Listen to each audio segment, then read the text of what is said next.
vais vous demander d'accueillir celle qui a accepté évidemment d'être la marraine de ce colloque, Michel Cotta. Inutile de vous dire à quel point nous sommes vraiment touchés, au nom de toutes, que vous ayez accepté de venir parler dans ce colloque. Alors, journaliste, écrivain, votre parcours est celui d'une pionnière, PDG de Radio France, présidente de la Haute Autorité, Olivier Schrammeck l'a rappelé, et puis directrice générale de France 2. Si mes infos sont bonnes, à l'époque, le comité de direction était paritaire.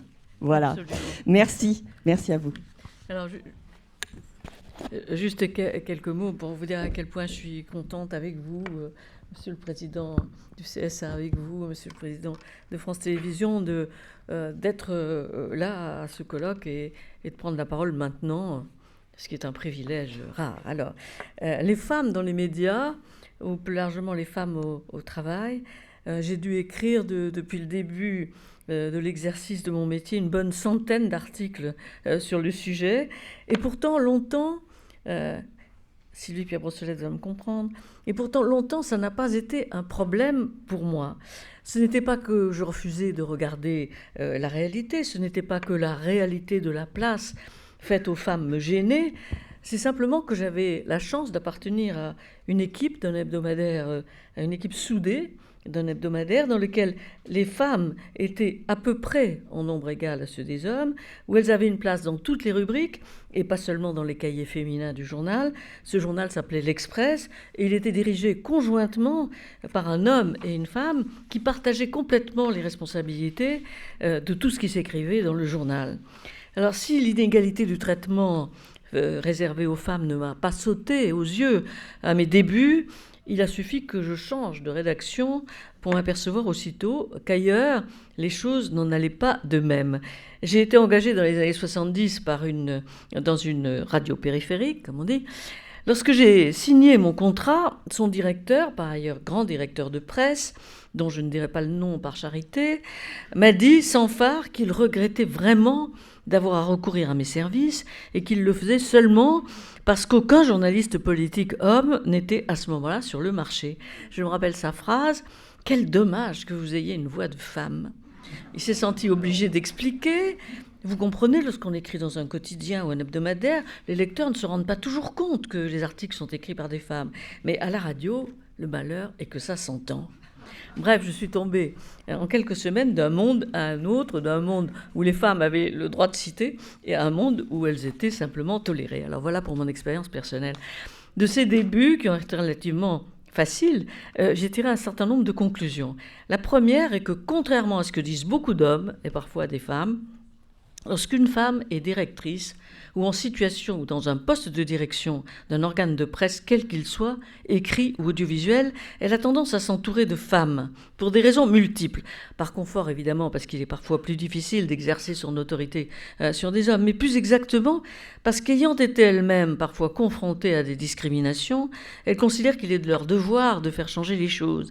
Elles ont presque dans ces circonstances un côté militante de la cause des femmes, justement parce qu'elles ont triomphé de nombre d'embûches et de pièges pour en arriver là où elles en sont arrivées. Parmi les pièges, je note en passant que le pire est la condescendance, dont parfois les dirigeants de presse hommes faisaient preuve.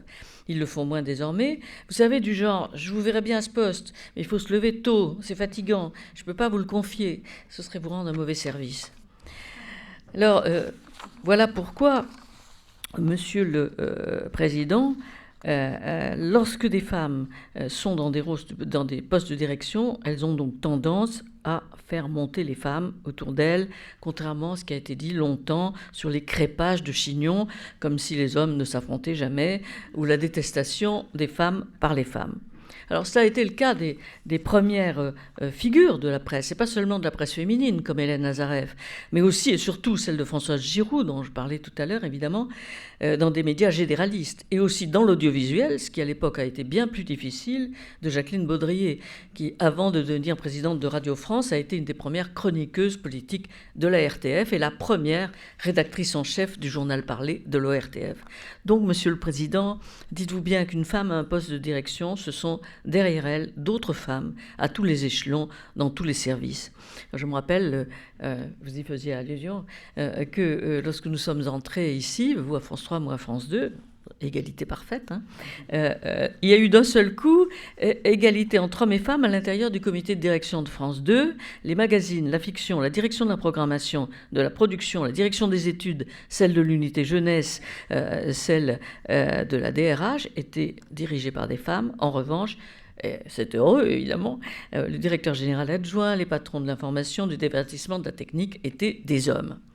Alors, ma deuxième réflexion sur le rôle des femmes dans les médias s'adresse maintenant, je crois, aux femmes elles-mêmes, aux femmes aussi, les fameuses émissions d'Éliane Victor. Je remarque autour de moi que beaucoup de jeunes journalistes, beaucoup de jeunes animatrices ont le sentiment que le combat est fini, sous le prétexte, les chiffres le montrent, que 45,7% des femmes ont leur carte de presse. Mais ça n'est évidemment pas suffisant. C'est dans la pyramide des responsabilités maintenant qu'elles doivent grimper.